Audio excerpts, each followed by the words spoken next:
Hey everyone, and welcome back to the channel. Today, we are diving into a Netflix gem, the Spanish animated film, Klaus. Now, I'm a big fan of Spanish cinema, and this film definitely lives up to the high standards I expect. It's a truly unique and compelling origin story for Santa Claus, one that feels surprisingly believable. So, what's Klaus about? It centers around Jesper, a spoiled, lazy postman's son. He's sent by his father to Smearnsburg, a remote, perpetually warring town, as a last resort to shape him up. Jesper's mission: deliver 6,000 letters in a year, or forget about the comfortable life he's used to. Think of it as a very harsh, very festive boot camp. Smearnsburg is a bleak place, fractured by feuding families whose children are, frankly, terrifying. They reminded me a bit of the kids in Stephen King's It, but way more aggressive. The town's schoolteacher, struggling to educate these kids, is forced to sell fish to make ends meet. It's a cycle of negativity, and Jesper's arrival doesn't initially change that. The film offers several key takeaways. First, the profound impact parents have on their children. The adults in Smearnsburg are locked in perpetual conflict, and their children mirror that behavior. Second, the environment shapes its inhabitants. Even the kind schoolteacher has been hardened by years of living in such a hostile place. And third, even bitter enemies can unite against a common foe.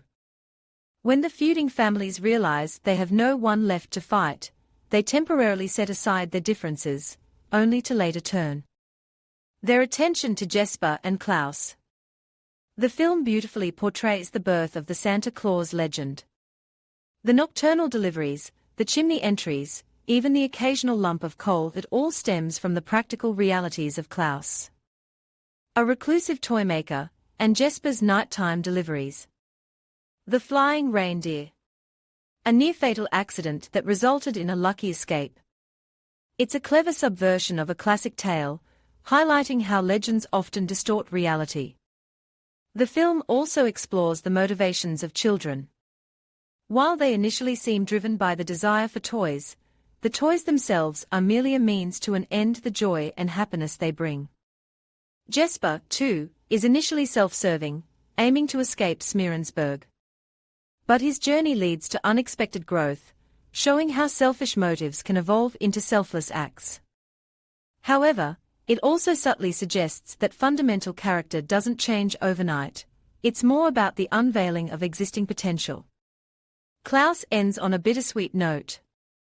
Jesper chooses love and purpose over wealth, while Klaus finds happiness, but continues his annual Christmas tradition.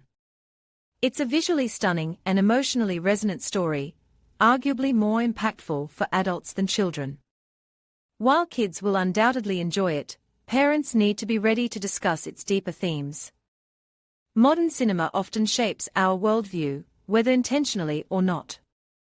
Klaus, like Coco, offers positive messages, but requires thoughtful engagement to fully appreciate its nuances. It's a film that deserves a watch, and I highly recommend it.